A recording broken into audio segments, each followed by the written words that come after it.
ഓരോ ദിവസവും അപ്ലോഡ് ചെയ്യേണ്ട വീഡിയോയുടെ കണ്ടൻറ്റ് കുറേ നേരം ആലോചിച്ചതിന് ശേഷമായിരിക്കും ഒരു വർക്ക് ചെയ്യുന്നത്. അങ്ങനെ ഇന്നത്തെ ദിവസം അപ്ലോഡ് ചെയ്യേണ്ട കണ്ടൻറ്റിനെ കുറിച്ച് കുറേ നേരം ആലോചിച്ചിട്ട് അവസാനം എത്തിച്ചേർന്നത് അത്തപ്പൂക്കളത്തിലാണ് കേട്ടോ. അങ്ങനെ ഞാൻ കേക്കിൻ്റെ ബേസ് ഉണ്ടല്ലോ, കാർഡ്ബോർഡ്, അതിൽ ഞാൻ ഒരു ഔട്ട്ലൈനൊക്കെ വരച്ചിട്ട് ഓരോ സൈഡിലും ഏതൊക്കെ കളർ വരണമെന്നുള്ളത് മാർക്ക് ചെയ്ത് വെച്ചിട്ടുണ്ട്. അപ്പോൾ അവസാനം നമ്മൾ എത്തിച്ചേർന്നത് ടെക്സ്ചർ ആർട്ടിലാണ് കേട്ടോ. അതിന് വേണ്ടി ടിഷ്യൂ പേപ്പർ എടുത്ത് വെച്ചിട്ടുണ്ട്. ഇതേപോലെ അതിൻ്റെ ബാക്കി കാര്യങ്ങൾക്ക് വേണ്ടിയുള്ള എല്ലാം സെറ്റ് ചെയ്ത് വെച്ചു.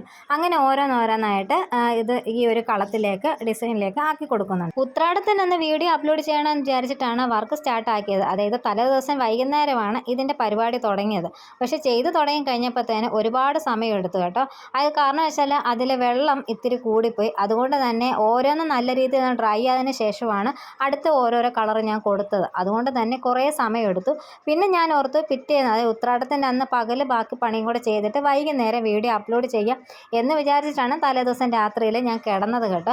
പക്ഷേ ഉത്രാടത്തിൻ്റെ അന്ന് രാവിലെ വെളുപ്പിനെ ഹസ്ബൻഡിൻ്റെ അച്ഛൻ ഹോസ്പിറ്റലിലായി. കാരണം ഒരു സ്ട്രോക്ക് വന്നിട്ട്. അപ്പോൾ എനിക്ക് വീഡിയോ കംപ്ലീറ്റ് ആക്കാനും എഡിറ്റ് ചെയ്ത് അപ്ലോഡ് ആക്കാനും ഒന്നും പറ്റിയില്ല.